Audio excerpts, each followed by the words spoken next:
Halo, saya Mutia. Hari ini saya akan menjelaskan tentang sejarah komunikasi. Ada apa aja sih di sejarah komunikasi? Ayo kita lihat. Oke, jadi mulai dari definisi komunikasi. Komunikasi adalah suatu proses penyampaian informasi, pesan, ide, atau gagasan dari satu pihak kepada pihak lain. Pada umumnya, komunikasi dilakukan secara lisan atau verbal yang dapat dimengerti oleh kedua belah pihak. Manusia sebagai makhluk sosial yang memiliki ketergantungan terhadap orang lain membutuhkan interaksi dengan lingkungan. Interaksi ini salah satunya melalui komunikasi. Seiring majunya teknologi, komunikasi antar manusia semakin lama terus berkembang. Nah, jadi sejarah komunikasi itu sebenarnya sama dengan sejarah peradaban manusia loh, yaitu telah dimulai sejak Tuhan menciptakan Adam dan Hawa di muka bumi ini. Sekalipun demikian, hingga kini tidak ada dokumentasi yang menjelaskan bentuk dan corak komunikasi yang terjadi antara Adam dan Hawa pada saat itu atau beberapa generasi setelahnya, baik dalam bentuk bahasa maupun lambang dan tanda-tanda yang dipakai berkomunikasi di antara mereka.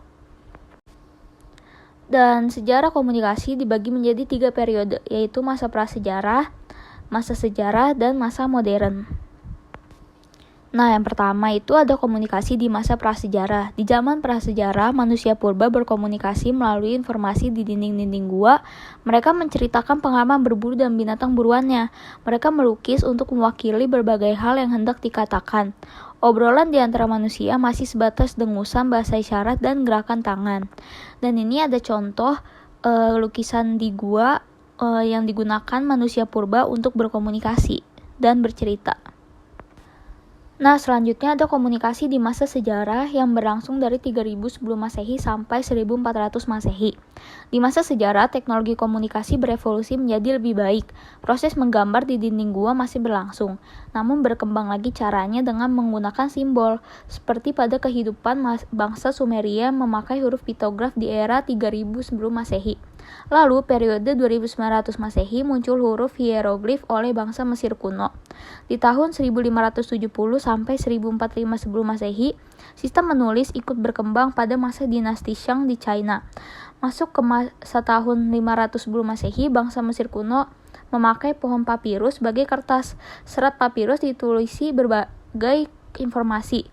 Selanjutnya, Cailun dari bangsa Cina menemukan kertas dari serat bambu dan memungkinkan sistem pencetakan memakai blok kayu yang ditoreh dan dilumuri tinta. Nah, mungkin di masa Cailun ini terjadi cikal bakal koran. Nah, di sini ada contoh dari hieroglif, piktograf, dan kertas papirus yang digunakan untuk menulis di masa sejarah. Nah, yang terakhir ada komunikasi di masa modern dari tahun 1400 Masehi sampai sekarang. Pada masa modern, teknologi komunikasi telah memungkinkan informasi bisa menyebar sangat luas. Di masa ini ditemukannya koran, telegraf, telepon, mesin ketik, radio, televisi, hingga internet yang memudahkan orang berkomunikasi sekaligus menyampaikan informasi lebih cepat. Nah, apalagi di masa pandemi ini ya, semuanya tuh serba dimudahkan, kayak kita tidak harus bertemu orang dengan bertatap muka langsung karena bisa lewat Zoom atau Google Meet. Lalu kita bisa mengirim pesan dengan cepat dengan WhatsApp atau Line, dan masih banyak lagi. Nah, itu aja, sekian dari saya Mutia. Semoga mengedukasi dan bermanfaat bagi semua orang. Terima kasih.